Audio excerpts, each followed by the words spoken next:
Ni animal sauvage, ni animal domestique s'étant seulement laissé apprivoiser, le chat possède des rapports avec l'homme unique en sous-genre. Son instinct farouche d'indépendance, une dignité sereine et hiérarchique, une élégance et une grâce naturelle le distinguent des espèces depuis longtemps domestiquées. Il n'est pas le rejeton des chats sylvestres qui peuplent encore les forêts d'Europe septentrionale ou des races de petits félins des continents asiatiques et américains. On est à peu près certain que, comme l'homme, il est né en Afrique durant la période proto-historique du croisement des deux sous-espèces félines, étroitement apparentées mais différentes par la taille et par l'aspect. Le chat fauve ou chat gâté et le chose ressemblant un peu au lynx. C'est en Égypte, semble-t-il, que l'apprivoisement fut réussi pour la première fois. De quelle manière? Sans doute progressivement, attiré peut-être par la chaleur des feux, l'animal s'habitua à la présence de l'homme et accepta sa compagnie. Dès le 3e millénaire avant Jésus-Christ, il figure en tout cas sur les fresques et les peintures funéraires. Il est représenté par des statues de bronze datant de l'époque des premières dynasties pharaoniques. Des restes momifiés découverts dans de vastes nécropoles félines attestent l'existence de deux variétés apprivoisées par les habitants de la vallée du Nil. Un chat gâté comme animal de compagnie et gardien des provisions du foyer contre les petits rongeurs, un type chose en tant qu'auxiliaire de chasse pour traquer le gibier pullulant dans les marais. Avantage certain sur les autres civilisations, son exportation était interdite. Elle eut lieu néanmoins, malgré les peines sévères édictées à l'encontre des contrevenants, et cette contrebande permit l'extension du chat apprivoisé progressivement à l'ensemble de la planète. Grâce à des croisements avec de petits félins indigènes restés à l'état sauvage, de nombreuses races purent ainsi apparaître et se multiplier, d'autant plus aisément que le chat possède une capacité de mutation générique très grande.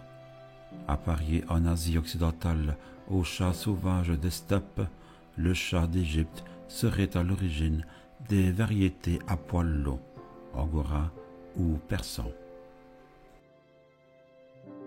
L'espèce siamoise résulterait de l'accouplement de chats du Bengale et d'ocelots de Chine. Au premier millénaire avant Jésus-Christ, le chat est répandu dans ces divers pays. En Occident, en revanche, son introduction fut plus tardive. Elle est le fait des légions romaines, et les différentes races actuelles proviennent de croisements complexes avec des chats sylvestres locaux. Entre-temps, dans ce pays d'origine, l'Égypte, le chat faisait l'objet d'une promotion exceptionnelle qui le plaçait à l'intérieur du panthéon divin. Il ne s'agissait pas, comme on l'a cru longtemps, d'une zoolatrie vulgaire. Impressionné par les variations de la pupille qui donnent à l'animal ce regard énigmatique et expressif, capable, lorsque l'œil se dilate et s'arrondit, de capter toute la lumière, apte également, à l'instar du serpent, à soutenir avec une intensité fascinante le regard humain, les Égyptiens virent dans le chat une manifestation accessible à l'homme du principe divin suprême, l'œil solaire.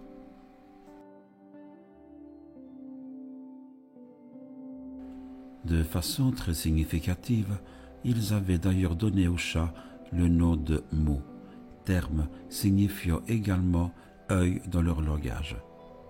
Un mythe expliquait l'apparition de cet avatar divin. Déçu par la vilenie des hommes, l'antique dieu du ciel, Horus Ra, décide un jour de les punir et, incarnant sa colère sous la forme de la lionne Sekhmet, il s'emploie à en détruire la race.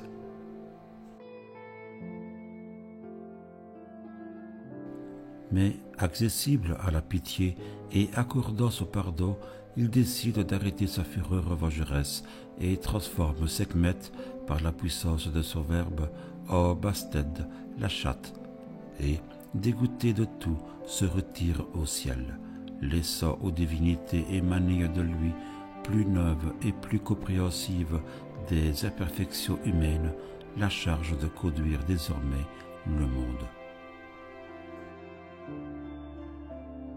Incarnant la bienveillance divine, Bastet devint très populaire. D'abord, divinité céleste et garante de l'ordre du monde, elle évolue, lors du déclin de la religion solaire et du triomphe du culte osirien, en avatar d'Iris, la déesse magicienne, qui, par la momification, permet la survie après la mort dans l'au-delà.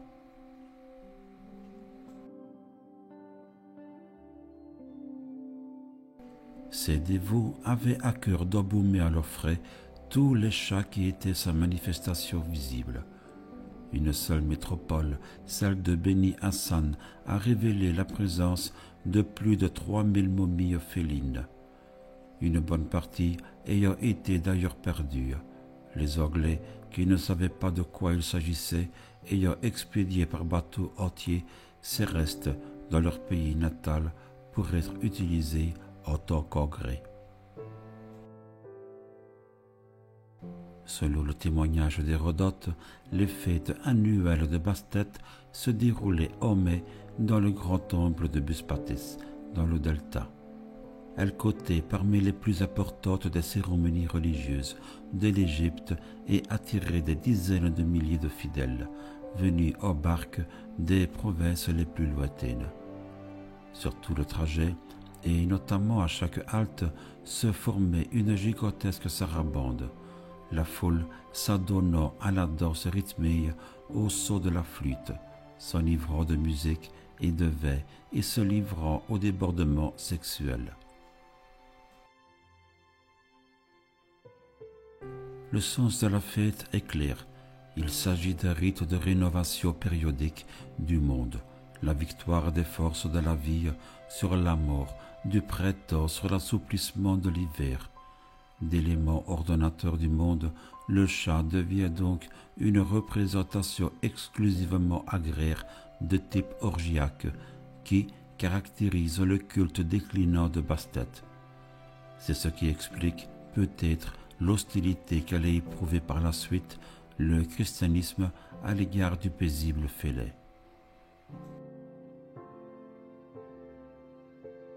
Cette évolution réductrice n'a pas existé parmi les autres civilisations anciennes. En Extrême-Orient, en Indonésie ou au Cambodge, l'attribution de pouvoir magique au chat est nette, mais ne lui a valu nulle démonisation. Par conséquent, nulle mise à mort rituelle. Plongé dans une mare, aspergé d'eau ou obligé à traverser une rivière dans laquelle il avait été jeté, il était censé contraindre les génies de l'atmosphère à donner aux hommes la pluie qui se faisait attendre pour les récoltes. En Chine, en revanche, ont coexisté deux rites. L'un sacrificiel, le chat tué et enseveli dans un champ était censé garantir une bonne récolte pour l'année suivante. L'autre, de pure vénération. Très pragmatiques, les Chinois semblent d'ailleurs s'être montrés plus sensibles à son rôle de prédateur. Le chat éliminait en effet les rongeurs nuisibles aux récoltes et dévoreurs des élevages de vers à soie. Considéré le plus souvent comme porte-bonheur, on lui attribuait le pouvoir d'attirer, selon sa couleur, l'or ou l'argent dans la maison où il avait élu domicile, et son départ signifiait l'éruption du malheur sur le foyer. C'est la raison pour laquelle on l'attachait généralement à une laisse.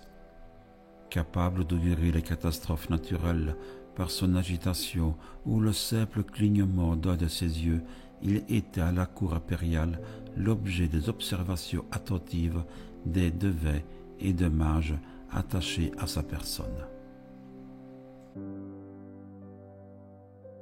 Dans le monde indien, il symbolisait la béatitude de l'ascète, et son indifférence apparente à l'aspect immédiat des choses n'était que le signe d'une sagesse supérieure, d'où ce rôle ambivalent de force tour à tour bénéfique et maléfique, lorsqu'il apparaît sous figure de monture de la Yogini Vidali, la destructrice et la régénératrice du monde usé.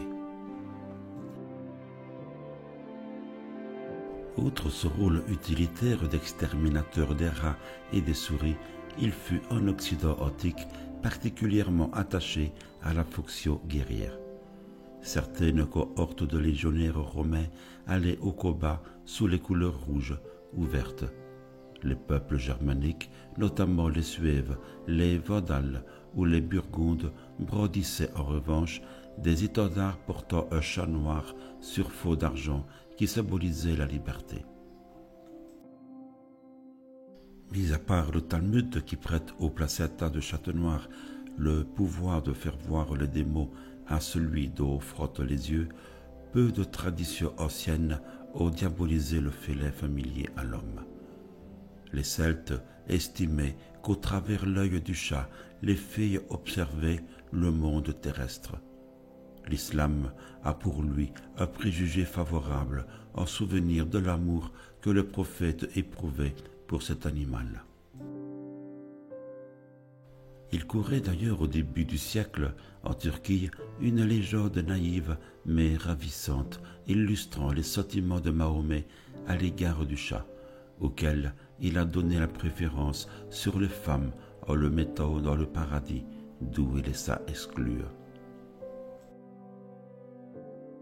Le minet du prophète était un jour couché sur une manche de la veste de son maître, et il méditait si profondément sur un passage de la loi que Mahomet, que l'heure appelait à la prière, n'osant le tirer de son extase, coupa sa manche pour ne pas le déranger.